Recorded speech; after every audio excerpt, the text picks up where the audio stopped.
आप जो मेरे हाथ में देख रहे हैं ये चावल है। आपने चावल का कितने तरह का इस्तेमाल देखा होगा या सुना होगा, लेकिन जो मैं आज आपको बताने जा रहा हूँ ये एकदम अलग है, कुछ नया है। चावल से कभी आपने सोचा होगा कि बिस्किट बन सकती है, कभी सोचा होगा प्रोटीन बन सकता है। आज हम खड़े हैं इंदिरा गांधी कृषि विश्वविद्यालय रायपुर में, और यहाँ एक वैज्ञानिक ने ऐसा रिसर्च करके दिखाया जिससे चावल की कीमत को आप 2 गुना 3 गुना तक बढ़ा सकते हैं। छत्तीसगढ़ दरअसल एक ऐसा प्रदेश है जिसमें चावल बहुत मात्रा में होता है, और इसके बाद इसके इस तरह के इस्तेमाल कहीं बहुत लाभदायक साबित हो सकते हैं। हमारे साथ प्रोफेसर साहब हैं, हम इनसे ही बात करते हैं कि ये सोच कैसे आई इनके मन में कि चावल से प्रोटीन और ये सब चीज़ें बननी चाहिए, और कितना समय लगा, क्या है इसका पूरा प्रोसेस।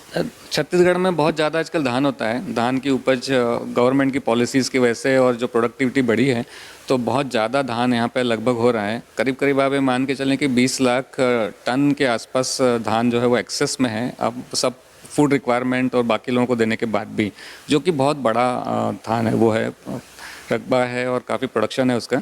तो इससे आप अगर अलग अलग प्रोडक्ट बना सकें, क्योंकि खाने के अलावा भी आप इसमें, चूँकि राइस एक खाने का ही खाद्य पदार्थ है, तो इससे अगर आप प्रोटीन निकालें, क्योंकि राइस का प्रोटीन जो होता है बहुत अच्छी क्वालिटी का होता है, और करीब कुछ 6% प्रोटीन होता है और 75% इसमें स्टार्च होता है। तो इन दोनों को आप अलग अलग कर सकते हो। तो दोनों को अलग करने के लिए आप अलग अलग टाइप के एंजाइम्स और अलग अलग प्रोसेस को यूज़ कर सकते हैं। तो इस पूरे राइस में से आप पहले प्रोटीन अलग कर लें। तो हमने पूरे मेथड को स्टैंडर्ड करने की कोशिश की है। तो 2-3 स्टेप में ये अलग अलग हो जाता है। तो प्रोटीन 1 टन चावल से करीब करीब 60 किलो प्रोटीन, जो कि 60 से 70% प्योर होता है, वो प्रोटीन आप बड़े आसानी से आइसोलेट करते हैं। पूरी प्रोसेस आपको दिख ही रही है कि एक स्टेप में जो है वो प्रोटीन नॉन सॉल्युबल होता है और जो शुगर होती है वो सॉल्युबल होती है। तो आप इन दोनों को सेपरेट कर सकते हैं। एक बार हम ऐसे ही देखते हैं कि क्या प्रोसेस है, किस प्रोसेस से चावल को गुजरना होता है। हाँ, तो ये जो है आपको आटा दिख रहा है, ये चावल का आटा है, और इस आटे को आप पानी में घोल के इसमें एंजाइम्स डालते हैं और फिर उसको कुक करते हैं। तो उसके बाद उसका डिसइंटीग्रेशन हो जाता है।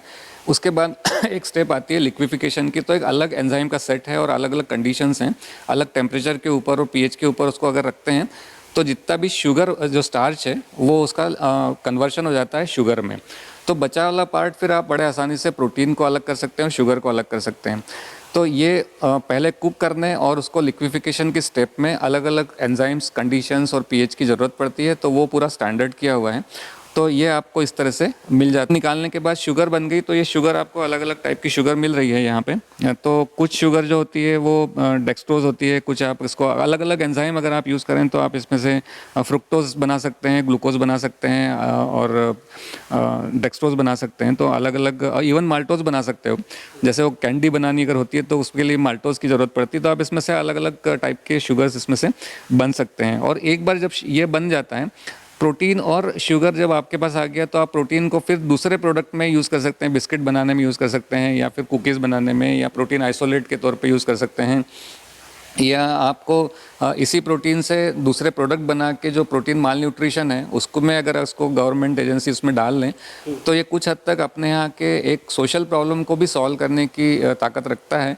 क्योंकि प्रोटीन अगर सप्लीमेंट करते हैं तो अपन उसकी जो ओवरऑल ग्रोथ और डेवलपमेंट है उसको अपन काफ़ी हद तक अच्छा कर सकते हैं। और जो शुगर सिरप है, तो ये आपको वैल्यू एडिशन करता है, आपके सोशल प्रॉब्लम को सॉल्व कर सकता है, आपके एक एम्प्लॉयमेंट जनरेशन के काम आ सकता है। तो मेथड काफ़ी हद तक स्टैंडर्ड की हुई है, और इस मेथड से अब इसको अपस्केल करके लोगों को डिमॉन्स्ट्रेट करने की ज़रूरत है। जो इश्यूज़ हैं बिज़नेस के या मार्केटिंग के, वो तो ग्रेजुअली विद द टाइम लोग उसको ओवरकम कर ही लेंगे। अच्छा, इस पूरी प्रक्रिया में कितना समय लगा आपको, कितनी दिक्कतें हुई और इसके भविष्य में आप कैसे देखते हैं इस।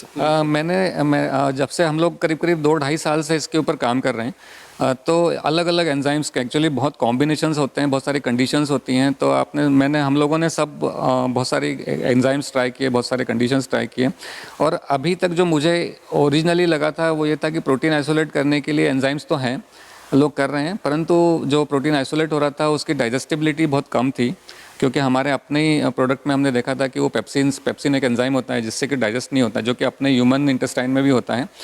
तो अभी हमने आइसोलेट किया हुआ प्रोटीन है वो पेप्सिन से डाइजेस्ट हो जा रहा है।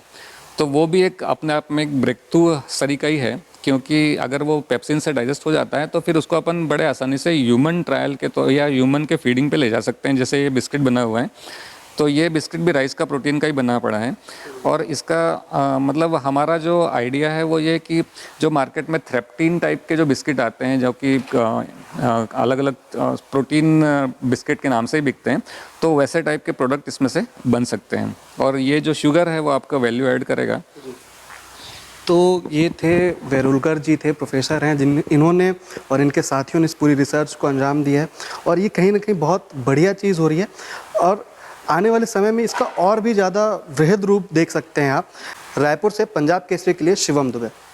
हमसे जुड़े रहने के लिए हमारे YouTube चैनल को सब्सक्राइब करें और नई वीडियो की नोटिफिकेशन के लिए बेल आइकॉन को दबाएं।